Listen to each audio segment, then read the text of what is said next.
take a look at the national papers, and now we're joined by the Plain English editor, Andrew Pegler. Andrew, good morning. Good morning. How are you guys? Well, thank you. Profit season's underway, and according to one paper, it's a blessed relief. It is. It is. It's just green shoots every time we turn around. There's another one, isn't there? I've banned that phrase on this program, but go ahead anyway. Okay. Yeah, the profit season is, for Australian companies, is up. It's looking much better than we expected. It's basically government handouts, cost-cutting, etc., have helped companies become much more profitable. This is despite the fact that a lot of them were expecting gloomy results. So it's kind of caught us all a bit by surprise. I gather the figures were something like, of the 50 major companies that have come out with the results, 47 have been better than expected. Oh, okay. So, you know, it's all looking pretty good. Another green shoot, I'm sorry to say that. It's interesting to hear that analysis, because Alan Kohler has been saying that he can't pick a trend out of it at all. It's up and down all over the place, and who knows what's happening. Well, the market response, to the to those profit reports. It's probably the only time you'll ever, if we can quickly get that front page of the Financial Review back up again, the only time you'll ever see the word "few" and a screamer on the front page of the Financial. They don't often use the exclamation point. No, they don't. Although I was just thinking when I was coming in, this recession is that the one the horticulturalists always wanted us to have. You know, we've got green shoots, we've got yellow weeds in the green shoots, and then there's the woods, of which we're not quite out of yet. That's true. Yes, so thank you very much, yes. And continuing the theme, I'll bring a whippersnipper to your metaphors very soon, if you're not careful. Ken Henry brought the whippersnipper in earlier this week, but that's probably the Victor motor mower, just because we want to keep the Australian products going. And Qantas is putting a positive spin even on its result, which was a little worse than a lot of people were expecting, but they get a profit. But this is something that really surprised me, and on your theme of how it's being reported and covered, is that it was actually a phenomenally good result when there are airlines literally financially crashing around the world. Most of the media coverage, though, has been, you know, the most dreadful result since it was first floated. And you look and you think, hang on a minute, if a company can bring that in, shut up. Well, I guess they're doing less bad. You know? Yes. So, that's probably the best way to look at it. Now, you've got a story in The Age as well you want to look at. Yeah, of course. Something you guys have been looking at, the 20% renewable energy target by 2020. Now, we finally got that. It was sort of on its way, and there's all sorts of brouhaha about it. Well, it hasn't passed just yet. Not quite, no. And, I mean, the way things are going, you know, it'll probably get through, but it's a rare day of agreement and peace and happiness for the for the party. So the idea being simply that by 2020, 20% of electricity will be from renewable sources, which is a great thing. Of course, the immediate byproduct of this is the solar panel thing will come back in, and that'll cover people from about $4,000 to $6,000 each, which is great, because solar panels are a good thing to have, and they were dropped, and that sort of went down a bit. The rebate, you mean? The rebate, yes. Sorry, yeah, the rebate, yeah.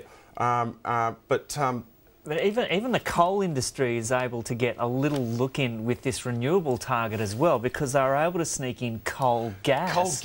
Which is not a renewable, but it's in the target. I'd never even heard of coal gas before, but, you know, it's come up, and that's part of it. A very unpleasant gas. It's a methane gas too. Well, methane does have its moments, apparently. It certainly does. Sorry, this is not that sort of program, so we won't go there. I think we just did. I think you're right. You're right, we did. And, of course, Steve Fielding, surprise, is not happy, you know, but that's Steve. And the Greens, of course, aren't particularly happy either, mainly because of this coal gas drama. They just reckon the coal gas is a bad gas and we don't want any more of it.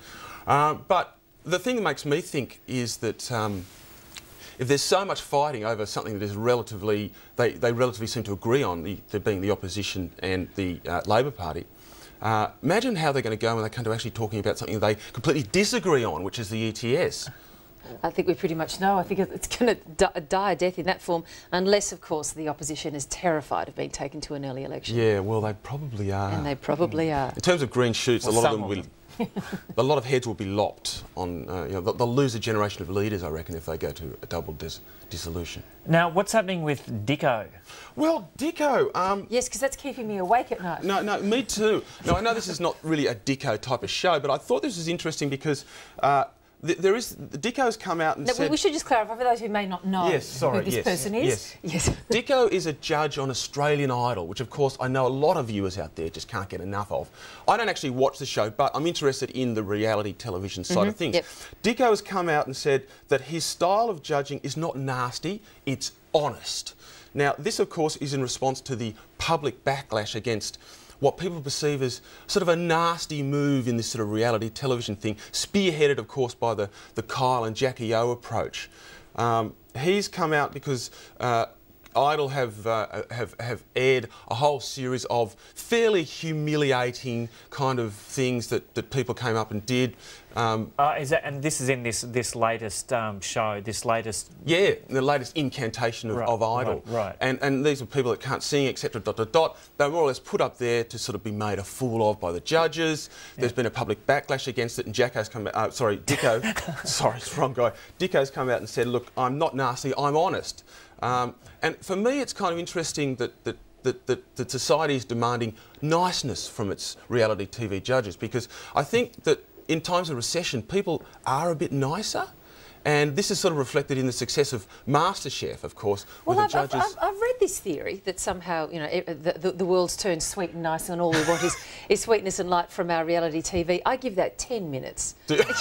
Absolutely. It'll go in waves, won't it? I mean, they'll get if MasterChef returns and it's in any way, you know, sweet and kind, they'll get a backlash against that. They'll want to sex it up somehow, as the phrase goes. So, I don't know. I don't know if we all turn into totally different people on the moment the interest rate hits a certain amount. And what's really happening is Idol is getting the publicity it wants. Of course, yes. Yeah. Well, and it is this morning too. Now, just very quickly, there's a Herald Sun story you want to look at as well.